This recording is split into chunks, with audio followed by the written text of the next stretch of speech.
முதலமைச்சரோட டெல்லி பயணம் தொடர்ந்து எதிர்கட்சி தலைவர் விமர்சனம் பண்ணிட்டு இருக்காரு. கூட புலம்பி தள்ளும் முதலமைச்சருங்கிற மாதிரி ஒரு ட்விட்டர் பதிவும் போட்டிருக்காரு. அதே மாதிரி விஜயும் கூட அதை விமர்சனம் பண்ணியிருக்காரு. தன்னுடைய குடும்ப நலனுக்காக தான் டெல்லி பயணத்தை மேற்கொண்டாருன்னு விஜய் சொல்லியிருக்காரு. இங்க உட்கார்ந்துருக்க எத்தனை பேருக்கு கொடநாடு குழு பயணம் தெரியுமான்னு தெரியாது. முன்னாள் முதலமைச்சர் செல்வி ஜெயலலிதா அவர்கள் தமிழ்நாட்டு தலைமைச் செயலகத்தை கொடநாடுல வச்சு ஆட்சி செய்த போது தன்னுடைய படம் வர வேண்டும் என்பதற்காக 4 நாள் காத்திருந்து கைகட்டி கொடநாடு பங்களால இல்ல கொடநாடு கேட்டுக்கு முன்னாடி நின்று கைகட்டி அம்மா மன்னிச்சிருங்கம்மான்னு யாசகம் பெற்றவர் தான் மரியாதைக்குரிய நடிகர் விஜய் அவர்கள். அவர் பேசுறார் இன்னைக்கு தமிழ்நாட்டின் உரிமையை பெறுவதற்காக தமிழ்நாட்டின் முதலமைச்சர் திராணியோடும் தெம்போடும் எதிர்த்து சண்டையிட்டு சட்டப்படியாக உரிமை பெறுவதற்கு நேற்று டெல்லி போயிருந்தால் இன்று உரிமை வந்திருக்கிறது. இது விஜய் அவர்களுக்கும் எடப்பாடி அவர்கள் புரிந்திருக்க வேண்டும்.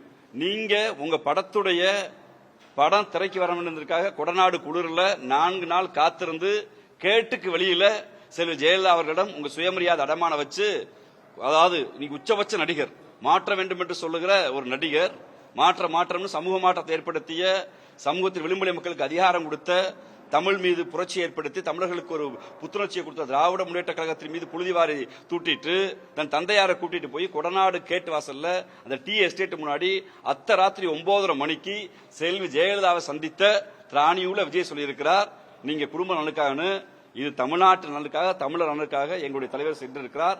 அதன் விடிவுதான் இன்று தீர்வு வந்திருக்கிறது. நேற்று சந்தித்தார், இன்று தீர்வு வந்திருக்கிறது. இரண்டாம் எங்களிடம் சித்தாந்தம் இருக்கிறது. எங்களை பாஜக சித்தாந்த எதிரியாக பார்க்கிறது, நாங்கள் அவர்களை சித்தாந்த எதிரியாக பார்க்கிறோம். நாங்கள் கேட்பது அரசமைப்பு சட்டத்தின்படி கொடுக்க வேண்டிய உரிமையை, சட்டப்படி கொடுக்க வேண்டிய உரிமையை, நீதிமன்றம் சொன்ன உரிமையை மோடி அரசு எங்களுக்கு கொடுக்க வேண்டும் என்கிற திராணியுள்ள போராட்டத்தை நடத்துகிறோம்.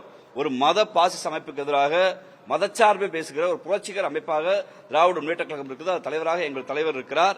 இதையெல்லாம் கடந்த காலத்திலே தன் கட்சி பதவியை காப்பாற்றுவதற்காக, இரட்டை இலை சின்னத்தை காப்பாற்றுவதற்காக 3 கார் மாதிரி ராத்திரியில திருட போட மாதிரி டெல்லிக்கு போன எடப்பாடி பழனிசாமி பேசுவதெல்லாம் வேடிக்கையாக இருக்கிறது.